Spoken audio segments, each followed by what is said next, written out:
검찰의 중간 간부 인사도 이번 주에 발표가 됩니다. 말도 많고 탈도 많았던 지난번 검찰 인사, 결국 청와대 민정수석이 대통령의 재가상에 반기를 든 형국이 됐고, 아직까지도 신현수 민정수석이 최종 의사에 대해서 전해지지 않고 있는 상황. 중간 인사도 난항입니다. 중간 인사는 뭐가 문제일까? 포인트들은 이런 거예요.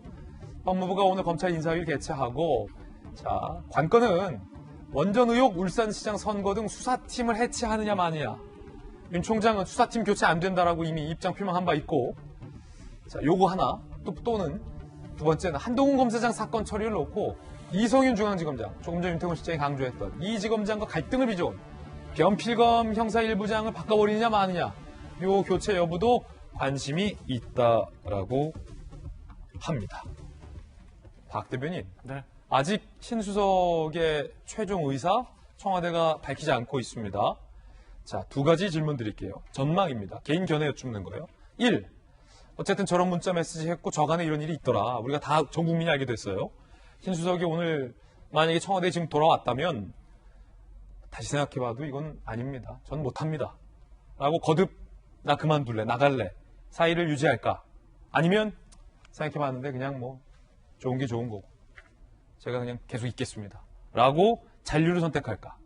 두 번째는 만약에 사의를 표명한다면 이번에는 대통령이 반려를 하지 않고 수리를 할까? 아니면 지난번처럼 또 반려할까?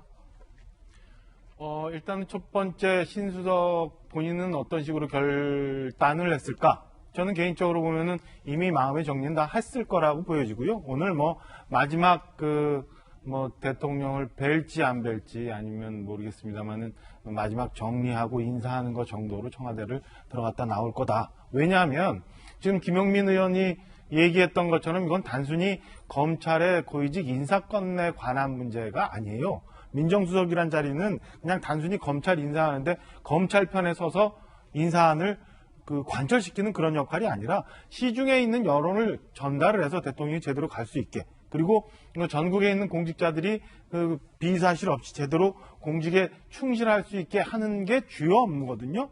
신현수 민정수석이 작년 말에 들어왔을 때는 여러 가지 그동안 있었던 건에 대해서 대통령과 좀 전에 윤태곤 실장이 얘기했던 것처럼 합의된 바가 있을 거예요. 그거에 대해서 전혀 대통령이 속뜻이 아니다라는 것을 확인했기 때문에 본인이 이제 그만두기 때문에 저는 오늘 크게 결과 예측 더 할 것도 없이 신현수 수석은 본인이 이미 결단을 해서 그만둘 거다라고 보이고요.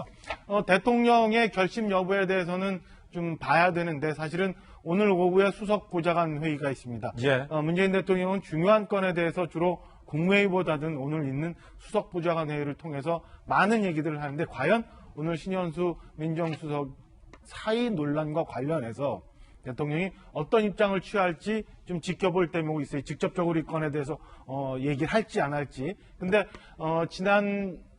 지난주부터 이 논란이 쭉 되어 왔고 며칠이 지나고 여권 내에서 이미 마치 검찰 인사안에 그리고 대통령의 인사권에 민정수석이 끼지를 못해서 저렇게 하는 것처럼 여권에서 몰아가는 분위기가 있는 걸 보면 이미 대통령도 이번에는 신현수 민정수석이 당신이 결단을 고집한다면 아마 받아들일 상황이 되지 않았나. 더 이상 신현수 수석을 잡고 있을 만한 명분도 그다음에 시간적 여유도 없지 않나라고 개인적으로는 예상을 해봅니다. 예. 아직까지 청와대로부터 전해지는 소식은 없습니다. 청와대의 입장이 나오면 바로 뉴스 속보로 어떤 매체보다 발빠르게 정확하게 전해드리겠습니다.